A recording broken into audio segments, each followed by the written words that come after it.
Here.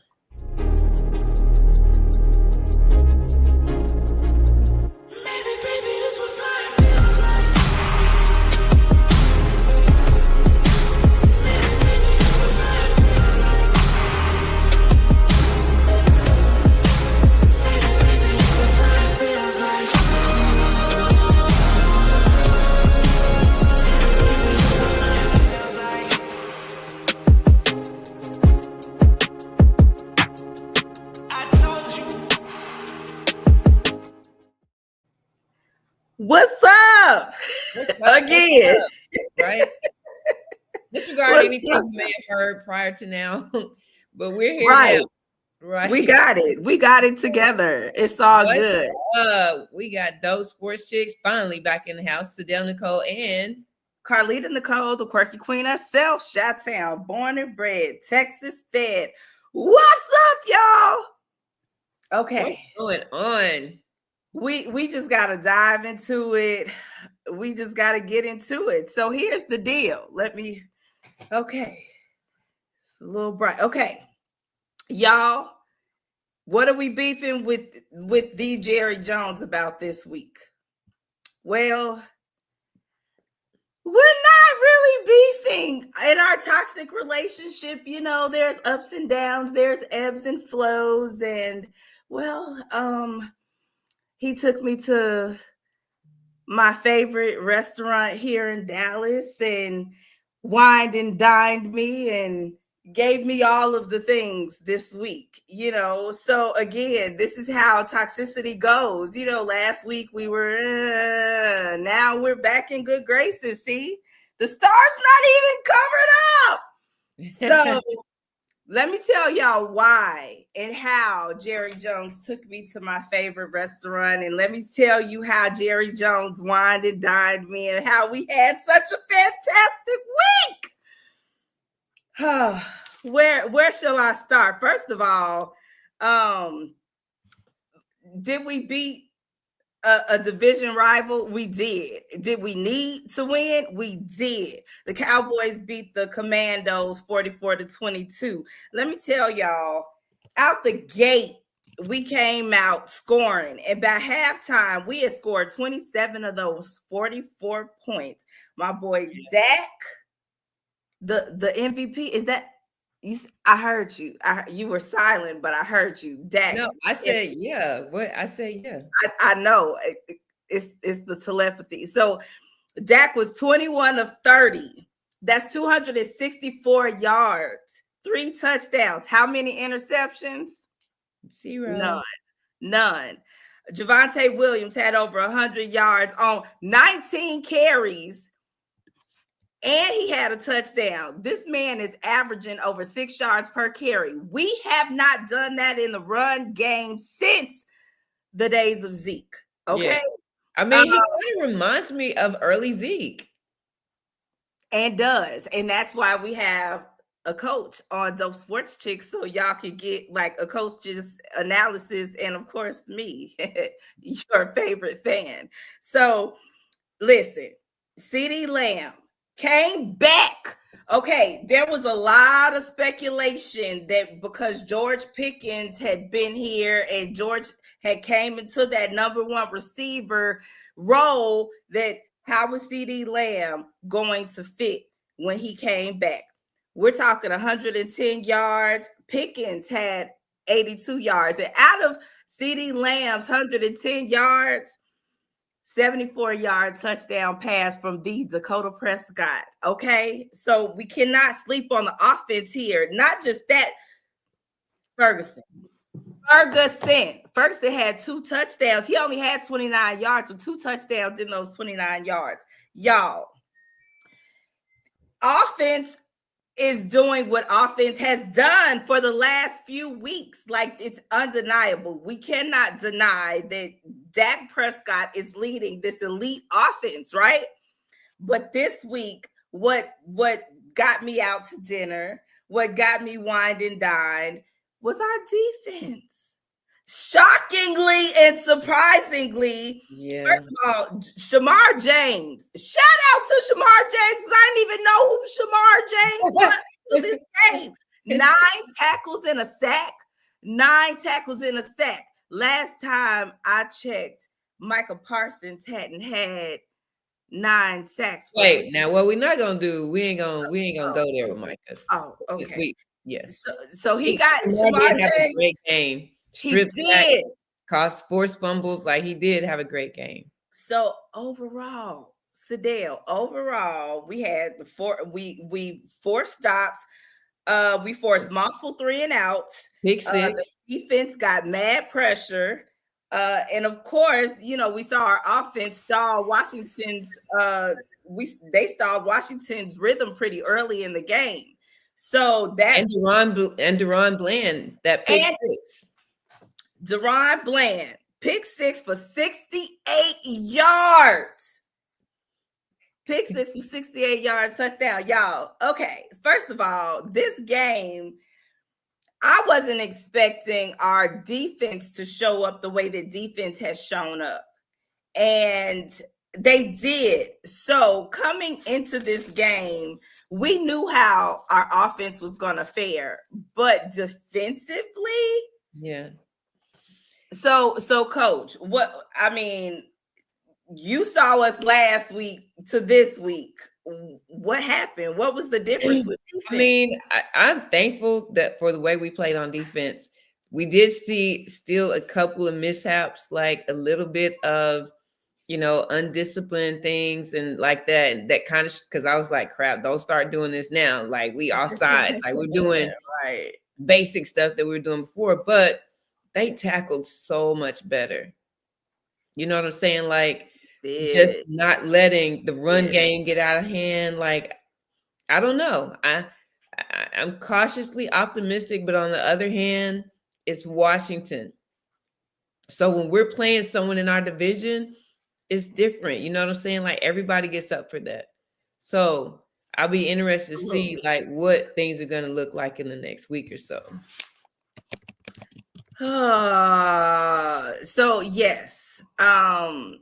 Well, before we leave that, I want to shout out Brandon Aubrey too, because if y'all didn't know, we do have the best kicker in the game. Man, he's the first NFL kicker in the history of all of the National Football League to make 5 field goals of 60 yards plus in his career. He had a 61-yarder in this game, and he kicks these balls effortlessly. But they talked about him early in the game, and they were saying they had spoken with him and asking him how he does it, and he was like, he never works on long kicks. Like, he stays less than 50, and that's what he practices, and he just doesn't want to change his motions and things like that. And so, it's kind of like Steph Curry, like knocking down threes, but only practicing on mid-range. You know what I'm saying? So it is kind of what, but whatever works, keep doing it. Yeah. I love it. I am loving what I'm seeing offensively. This past week, defense, again, was a shocking surprise. We are ecstatic about that. And of course, our special teams. We do. So we've talked about Dak and Dak's elite play in the last few games. And we know Dak has been at the top of the league when it comes to all quarterbacks. And we're talking about completion rate and so many things. There's a list of quarterbacks in the league right now who's top 5 in completion percentage, yards, and touchdowns. Who else is on this list besides Dakota Prescott right now? Do you think? Top 5, and they have to be in all of the categories: completion percentage, yards, and touchdowns. Jalen Hurts. No. Jalen Hurts? No. Really interesting. Any other player currently in the National Football League that meets all of that criteria but the Dakota Prescott. He's And that complete. there makes him elite. Like, we have got to stop critiquing this man so much so to where he just can't win in anything. No, this man plays elite football, and Okay, he's been doing it consistently. can you go back? Okay, so your statement was about the top 5 who are playing now? The top 5, but they have to be top 5 in all of those categories. So It who are has the to be top in every last one of those categories. There who are isn't a the top 5? no. What I'm saying is that they have to be Oh, top 5 who are top 5 in all of those in categories? every last right. Oh, okay, In okay. So every he's the last one only of one those, who's top 5 in in all those all of categories. those. Oh, yeah, Right. yeah, he's doing well right now, yeah, for Okay, I sure. apologize for not I making didn't that clear. understand. I thought you were saying, like, top 5 overall, but yeah. No, I apologize for that. But I Yeah, mean, he's top 5 overall. Absolutely, yeah, definitively, yes, absolutely, because he's doing the daggone thing. he And is. so, for this reason, like, Dakota Prescott is legit keeping me in my toxic, situationship with Jerry Jones, because Dak is doing the daggone thing. When what you told me last week, what you told us was that it makes no sense for offense to score 40 points, but the defense to give up 41. Right. That wasn't the case this week. Now, here's the deal, because next week we play the Denver Broncos. Now, this is also going to be a get back game because of Javonte Williams. This is his former team. So Mhm. now he's with us. And we saw Denver Broncos. We know what their defense does. We can outscore them, yes. But will our defense be able to contain their run? Will our defense be able to lock up their receivers on either side of the field? Man, I guess like I said, I would like to see what happens over the next couple of games. Uh Not even just with I mean just over the next couple of games, because it's an emotional game. Like the game that we have, we're playing a rival, Mm-hmm. and it's just different, so things can happen and people get up. I do, like I said, appreciate the way we tackled, but I mean, we still gonna end up with the Eagles in 3 or 4 more weeks. And like you said, we have the Broncos. I think we have the Cardinals after that. I just would like to see a little bit of consistency. Yeah. I mean, I'm just saying, like, not even, Defensively, huh?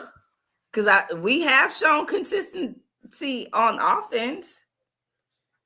We have shown consistency on offense. No, I'm just saying, but I mean defense. Like, I can't get all up and rah right now, after that one game, because Right. we play well against the Commanders. We played fairly well. I mean, we play fairly well against everybody that's in our division. So it just depends. So I just can't be, hooping and hollering right now about that. I'm thankful for it. It looked good. Yeah. If we Yeah. can just, For the week string that a it few of them together. Coach Bryce says that defense couldn't stop sock offense. that's But on a hilarious. normal day, you're right. On a That's normal day, hilarious. they couldn't stop Todd Middle School offense, but that's another story as well. That's that's hilarious. They've been Oh, tripping, but yeah. hopefully, and to be honest, I think with James, like that little, I say little rookie, he bigger than 5 of me, but I think with that, maybe that just kind of puts some fire into him. Like, we just need somebody to bring some extra leadership and somebody just to be the fire. Like, we just don't have that. I'm curious to know what the players would say to that, because when you hear them, they do sing Dak's praises, but definitely, I mean, we know Dak to not be the rah-rah type I of don't mean leader. Dak. I'm talking about defense. Like, somebody Yeah, has to bring the rah-rah on defense. I Like, feel you defense on and that. offense are different. The calmness on Yeah, offense, I'm okay with. but somebody on defense got to be something. You know what I'm saying? Like our defense needs the rah-rah. yeah. Yeah. But I mean, is I Matt get Coach Eberflus? Bryce talking about an L from the Eagles, an L from the Chiefs, L from the Lions, L from Coach. I I promise on totally everything. misread that If we because I thought he lose was all saying of the those Eagles. games, I will buy you lunch for a week. If we lose all those games, I'm gonna buy you lunch for a week. Ain't no way. We taking all them L's. And probably starting with your Feagle Eagles. Ah, How about that? ah, How about oh, that? I love it. Catch me outside. How about that? That's really funny. These Beagle Eagles. So, okay. Are we gonna beat the Broncos? If our defense plays well, I think we'll beat the Broncos. We're going to score enough points to beat the Broncos. But Okay. is Okay. our is our is our defense going to hold us? And I That's don't what know. needs to happen. I Yeah. really don't know. I really can't feel real optimistic about that. Like I said, I mean, I we haven't shown consistency. I don't feel optimistic when we go up against a coach like Sean Payton or coach like Mike Tomlin. I never feel confident when we have those coaches on the other side because we will severely be outcoached. Oh, for sure. Yeah. Yeah, the So coaching is going to be a challenge. yeah, absolutely. Yeah, I just don't know that our defense is going to be able to stop them from scoring. I just don't have any confidence in that happening. That's probably my biggest So thing. That regardless of the coaching thing, I yeah. agree as well. But I don't think our defense is going to hold them. So he's saying that Denver has scored the most points in the fourth quarter in the NFL. Well, Right. if see, that's the thing. Bo Nix needs is like counting on those fourth quarter come ups for them to win games.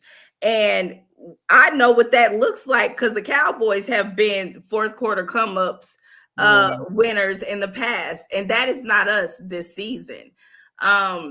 You and I know from experience that that is not sustainable. Just showing up in the fourth quarter and well, Not oh, even look, just we won. sustainable. It's just not a good business model. It just doesn't It's work not. that way. You know It's what I'm not. So no, I even though that is the case, but see, and let me tell. So what Coach Bryce is saying. Let's dive into that real quick, Sadell, because are you there? Okay, so it paused. So what you were saying was that Denver has scored the most points in the fourth quarter of the NFL. So yes, and this is partly why is because they scored 33 points in the fourth quarter against the Giants this past week. And that there was one of the biggest comebacks in all of their franchise history. 33 points in the fourth quarter. So yes, you're going to average more fourth quarter points than majority of the league. Absolutely. If you're doing that. But when Sadell comes back, we're gonna ask because the Giants Go eat, Bubba. okay, there you go. The Giants led 26-8 with just over a little bit over 10 minutes left in that game. And then here comes the Broncos scoring 33 points in less than that 10 minutes. So here's the question, coach. The Giants, with them dominating in three quarters, and then they just blew it late in that game. Is that coaching? Is that execution? Or is that mindset? Like, where does the responsibility lie with who lost that game? Well, I mean, I think the other thing that we kind of discount with the Broncos is their defense is exceptionally good, right? So they scored a lot of points in the fourth quarter, but they also made a lot of stops that, Yeah. that allowed them to be able to score points. Right. And I mean, if our defense was the Broncos defense, I would be one of those, man, we might go to the Super Bowl, right? I would be you know what I'm saying? So I think the defense also played a part in that. And, you know, the Giants are the Giants. And I feel like a lot of the times, you know, in that situation when you're up by that much, it is like you kind of tend to Yeah. relax. But again, like you mentioned, 2 or 3 years ago, we were probably averaging the most points in the fourth quarter. And And we were. were averaging the most yards in the fourth quarter because you kept And talking about were. Dak's stats and how he was throwing for 400 yards, but Yeah, I think that 389 was were in one the of those huh? crazy. I think that was the year he had some crazy, ridiculous Exactly. But I'm passing saying stats. Yeah. it wasn't sustainable and it wasn't always producing wins. It was because we were so far behind, we had to throw the ball. We And, had. and so that's why I feel fairly confident in us winning. I just, again, I don't know if our defense can hold them. That's probably Yeah. my biggest concern. The Broncos defense is really good. I just think right now with the weapons we have, like it's going to be hard. You can't really stop all of them. Like we're at a point that we haven't had in a very long time where Mhm. he has multiple reliable targets that he actually feels comfortable with. Um and but see exactly. So that's my problem and my concern is the fourth quarter. Will our defense be able to stop them when they go on their run? And I Yeah. don't know that we can. So one of the things is us going up against a mobile QB.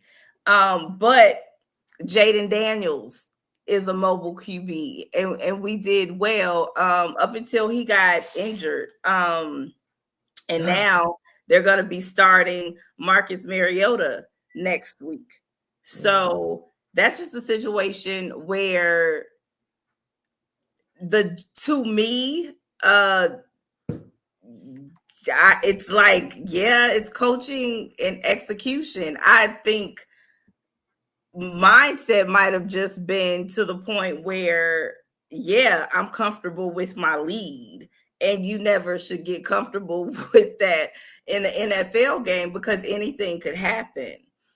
So that right there, yeah, like what you always talk about, stats don't always tell the full story, but just like I said to this Denver scoring the most points in the fourth quarter, well, if you scored 33 points in one game in the fourth quarter, that's more than what a lot of teams score in 2 or 3 games. But you scored that in one quarter. So, of course, you're going to be at the top of the league when it comes to points scored in the fourth quarter, Right. just based off of that one game. So, in this instance, you are right. Like, stats don't tell the whole story, but I wasn't right before. no. I was. It's the same thing. It's the same thing No, we're talking about no, now. It's the it's same. not. It's not the same. It's It not the is. same It's, when we're talking about Dak. it's the same.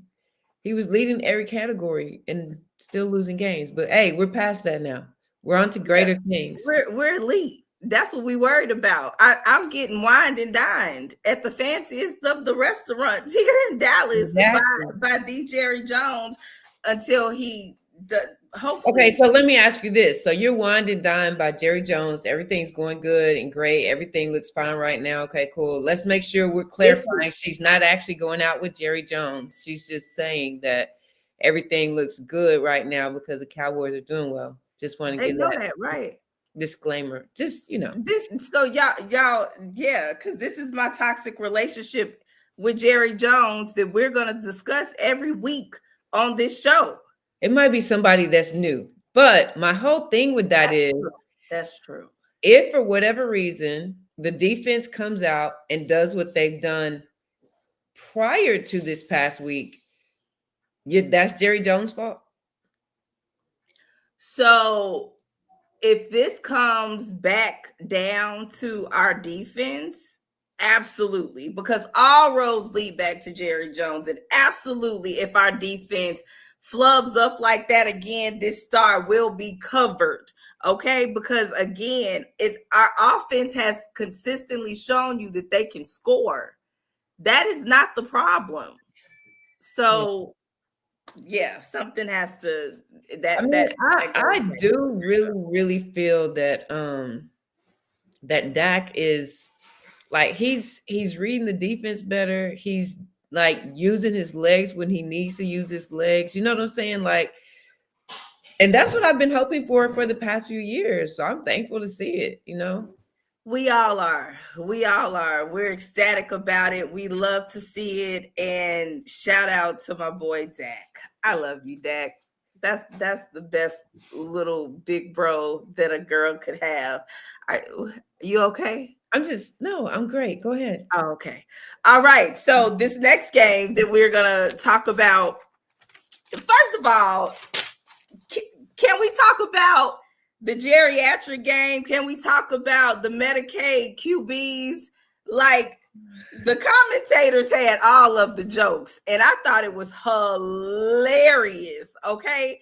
So, first of all, if y'all don't know, I'm talking about the Steelers versus the Bengals. The QBs, Aaron, 41-year-old Aaron, and 40-year-old Joe Flacco, who just got traded to the Bengals from the Cleveland Browns. So here's the deal in that game, because a lot of people in this game just looked at it like QB for QB.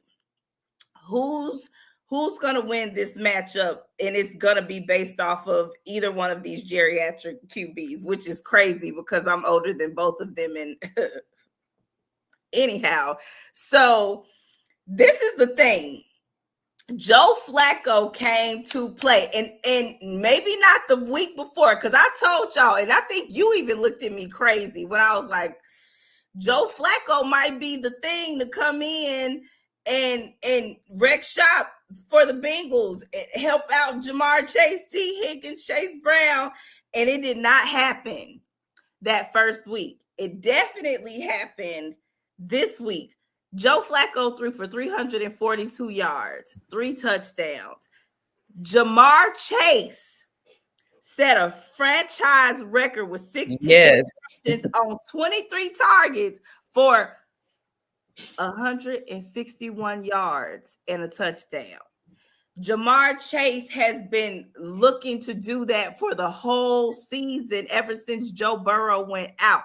He now has a quarterback that can throw the ball to him like that in any given time. Jamar Chase has never been the problem when it came to catching a daggone ball. It's always been a healthy QB.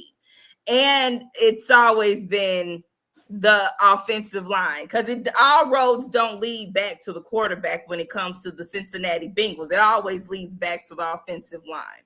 So for whatever reason, it worked. Joe Flacco had the time that he needed to throw over 300 yards passing. Well, I think part of that goes back to the Steelers defense, because I mean, Aaron had a really good game as well. Like a really good 4 game. touchdowns. And to the point where if you saw Joe Flacco's face when Aaron got the ball back at the end of the game, he was just like, everybody was like, we good. And you can see his face was like, crap. And boom, here we go, straight down the field. Let's go score the full length. And yes. he old. It was the Uncle Bowl, as Coach Bryce said. But at the end of the day, Uncle looked good, both of them. The Steelers defense was our defense. Like they were so terrible. Like they were just so terrible. All they had to do was hold for a little bit, then boom, you win the game. But they gave up a lot of yards, and basically that's what cost them the game. So I think, yeah. So I look at it. So the Bengals won by 2, but the Steelers lost by 2. So what was the separation? Because my thing was, I kind of wanted to give credit, and still do want to give credit to Joe Flacco being a veteran who is poised in that position at big time game situations, versus Pittsburgh's defense just letting the game go. Well, I mean, I'm not saying Joe Flacco. Joe Flacco played well, but I'm saying the Steelers started off a 10-point lead, and the defense from that point just went down, because as soon as Flacco came out second quarter, actually, right before halftime, threw a touchdown pass, and they never were able to really stop them again. Like they pretty much Yeah. did whatever they Yeah. wanted to do. And that's what I mean. I'm not saying that's not discounting what Joe Flacco did. I'm just like, Aaron Rodgers comes in and throws a 68-yard touchdown pass, and then all of a sudden they have the lead at the end of the game. And then, Cincinnati's able to get down in the field goal range and win the game. And I just feel like Cincinnati probably needed to win the game more than the Steelers did. Yes. Yes. And so, I mean, in the grand scheme, did it benefit them more? And I mean, this is Flacco's second game. So, yeah, I mean, I think he did well. But again, what is he going to look like against a better defense? Because I think the Steelers' defense is just awful. But it was cool because, even though those two QB, like this is a big rivalry game just between these organizations. And it was cool seeing these two old dudes come out there and make that happen. Oh, I hate to call them old, but I love that they're still playing and they're still football looking good. Perspectives, they are old. But yeah, I love that. And they're playing at a high level. I mean, they're fine. Very much so. Very much so. Yeah. So is this with Flacco stepping up and reviving the Bengals offense? Is this just a one-off situation because the Steelers defense was so bad, or is this a sign of something that's going to last with the Bengals offense until Joe Burrow gets back? I mean, they have the Jets next week. They surely should win that game. They should. They should, right? I mean, I guess you never know, but they definitely should win that game. Then they have the Bears. And the Bears, I don't think they'll win that game. And then I think they go back to Pittsburgh, I think. Let's see if I can. So I don't know. I don't know. A tough schedule, but I'm rooting for you. Mad at myself because T. Higgins was on the bench, but I put him on the bench for Jordan Addison, and that's a whole nother story. Right. Woosah. Anyhow, so speaking of Jordan Addison, let's go to Philadelphia versus Minnesota. Yeah. Oh gosh. So just when I was about to just be like hanging the Feagle Eagles out to dry and just be like, see, y'all's offense really ain't like what you think it is because y'all have been winning. Well, just when I was about to do that, Jalen Hurts goes and has a perfect passing game. Yeah. Freaking Jalen Hurts, Feagle Eagle. He scored. He was 19 of 23. Crazy passes. 300 yards. 26 that's crazy. Yards.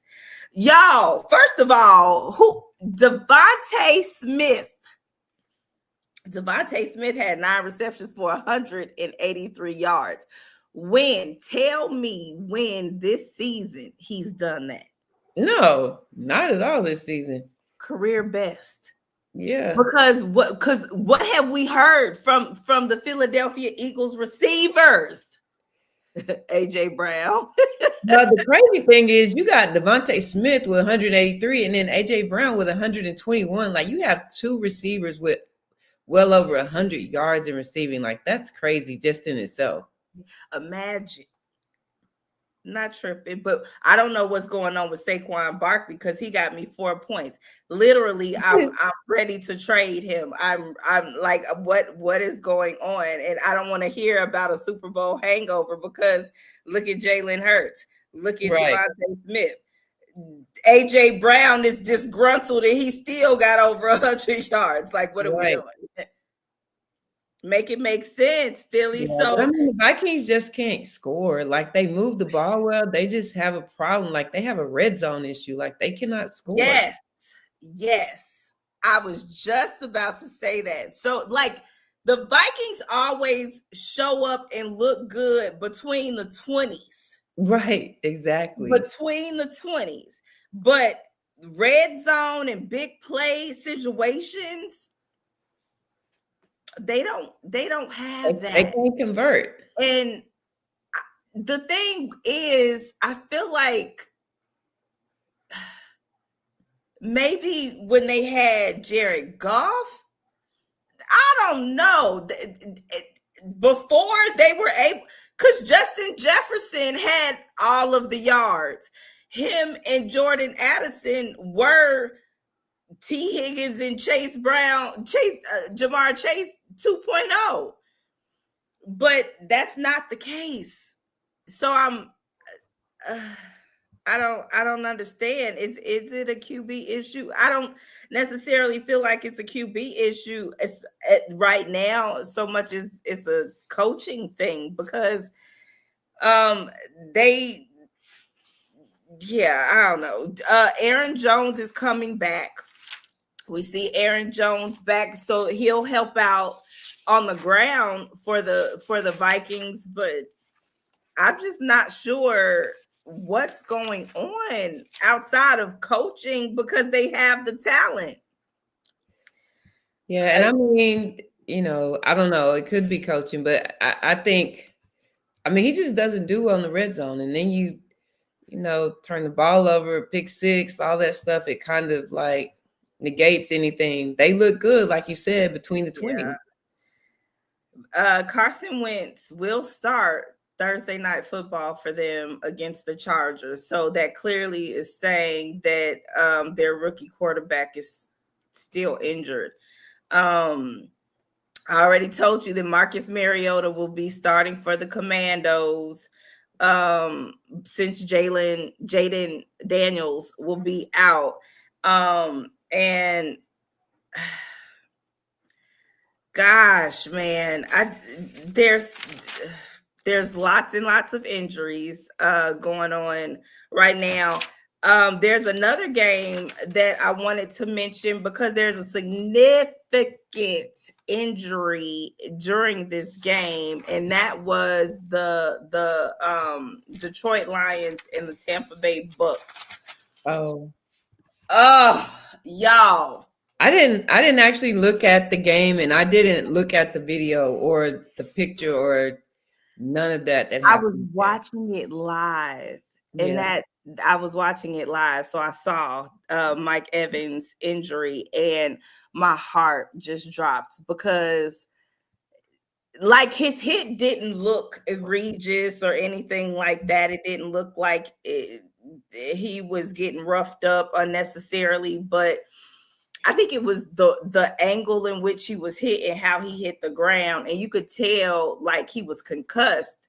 But the look of pain like that he had on his face, and like he couldn't open his eyes all the way, and he couldn't open his eyes all the way, but it was like he was writhing in pain. Mm-hmm. And to see everybody trying to help him up and hold him up and walk him off the field, and like you could tell, and he just got back. Right. He just got back from an injury. And if you have followed Mike Evans' career, it's Mike Evans and Chris Godwin. When it comes to these Tampa Bay Bucks, they are injury prone. I say they are injury prone, and they consistently battle injuries. And so now the Bucks have injuries in their receiving core and in their run game. And we have seen Baker Mayfield take these games and put it on his back and win these games without his number one players, number two players. We've seen him do it. He could not do that against the Detroit Lions with all of their offense. When I say all of their offense, first of all, make this make sense. Jahmyr Gibbs has 218 yards total on the ground and through the air, over 200 yards total. The Bucks Total offense, 262 yards. If the Lions have one player that practically matches the same production as the entire Bucks team, there is nothing that even Baker Mayfield can do with the S on his chest and a cape on his back. It's not nothing that he can do in that case.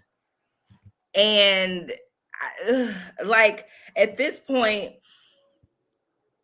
the Bucks offense just looks off. Like, so I don't know. And coach, is this like a injury driven slump, or is this like a deeper problem for the Bucks team as a whole, not just offensively?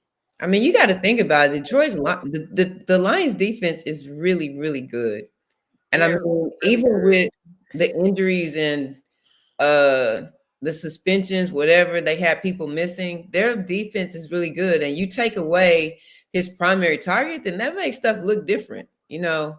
So I don't know, it's just necessarily QB woes or whatever, but I mean, Mike Evans is a big part of that team and a big part of their offense. And so when you take him out and you're going against the Lions defense, who's already good and not even at their best right now, like that makes things look different. Very, very different. That's just the situation that I'm like, because the Bucks were rolling, and if the Bucks are a team, if their offense is healthy, they could be a force to reckon with. But unfortunately, they have an injury issue as well. This last game that I wanted to, I'm just mentioning this game because why is this even a thing? So Cleveland versus Miami, y'all. First of all, let me tell you Tua's stats. Tua was 12 of 23 for 100 yards and 3 interceptions. Now, that is a passer rating. Like, something is wrong with him. He just needs to retire. Girl, he should have retired early last season. I know, but I'm saying, like, it's just getting worse and worse. Like, and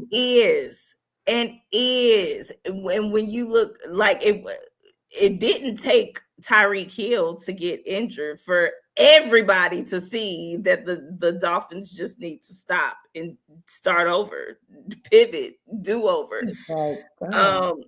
How did their starting quarterback has a 24%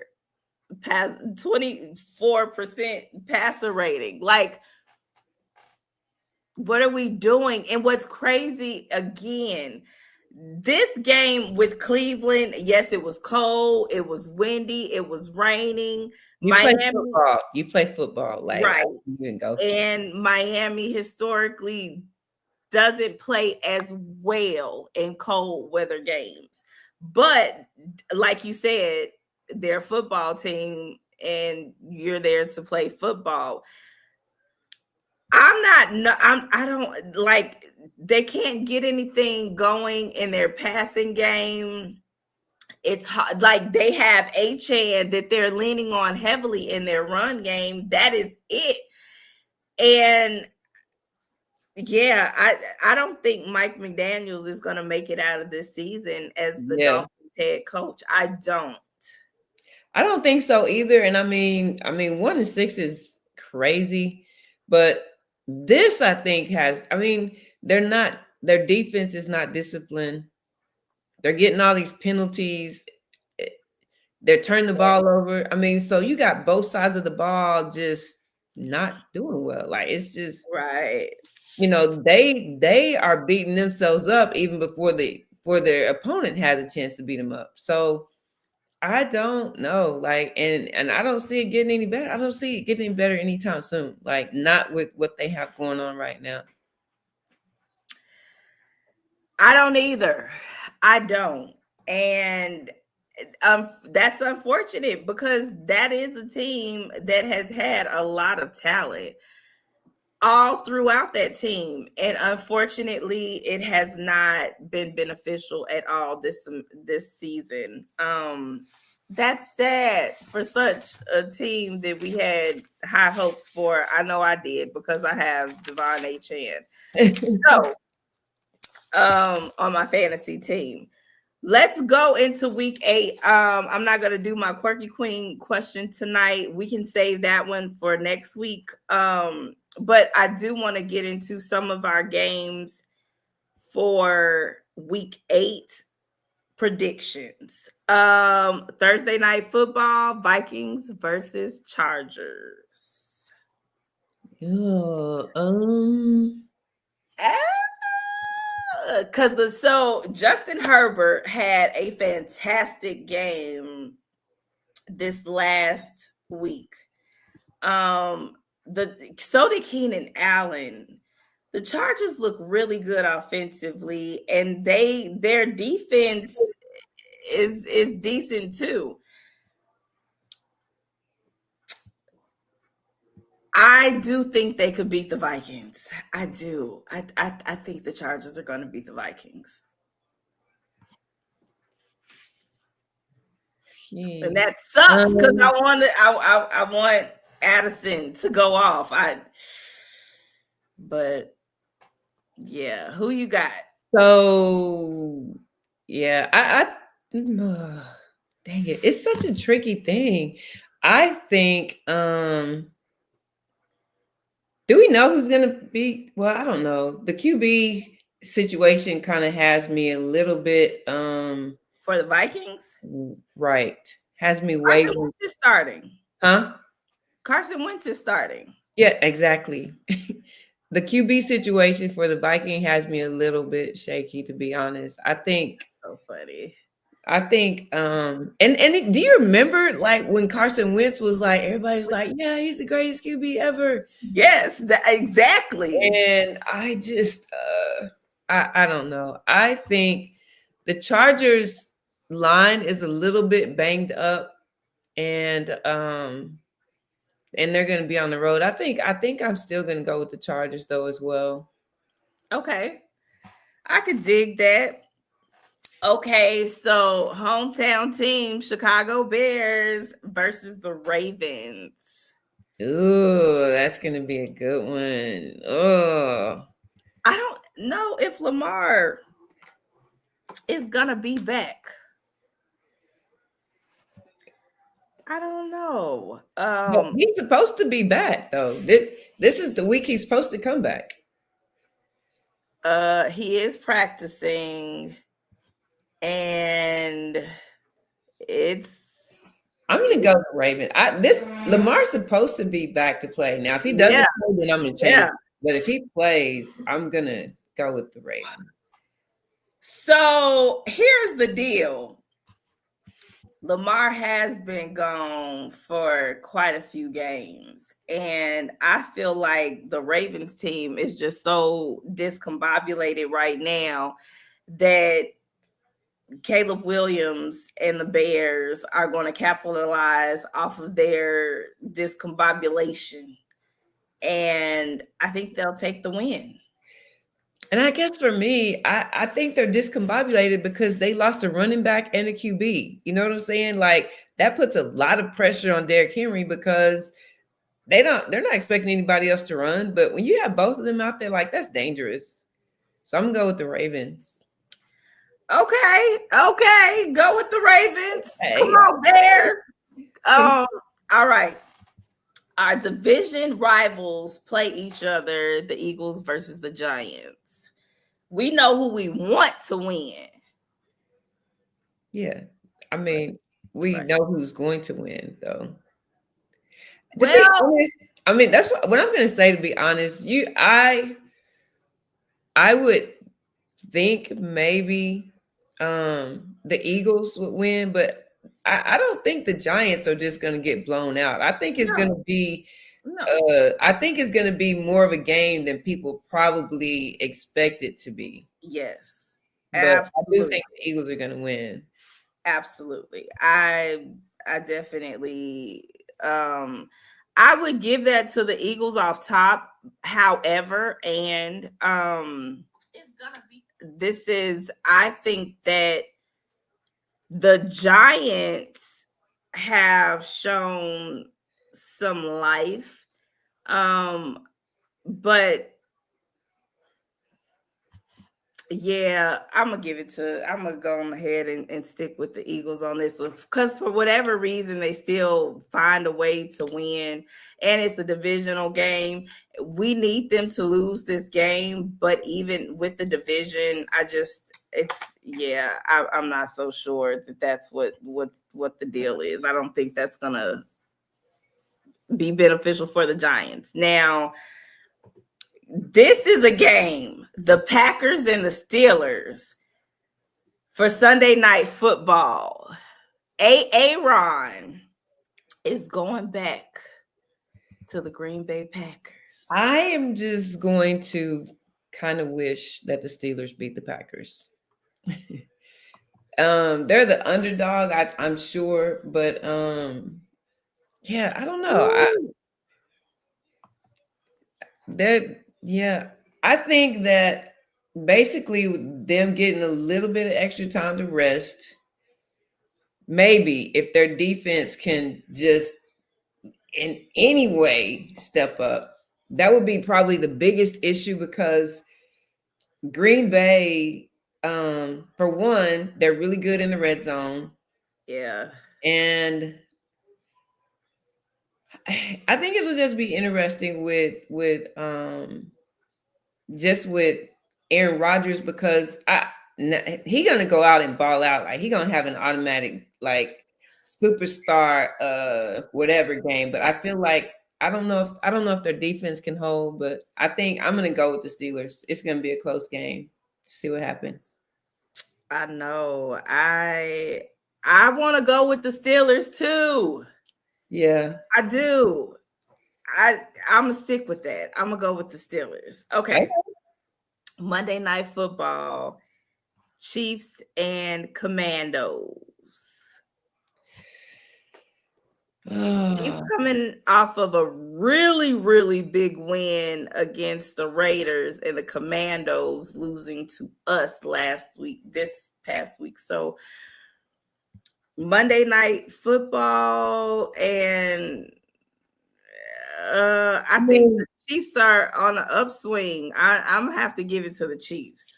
Yeah, me too. I mean, at the end of the day, I mean, Marcus Mariota, I'm not saying he's bad or whatever, but we don't know if Daniels, what's going to end up happening with that. I just feel like, yeah.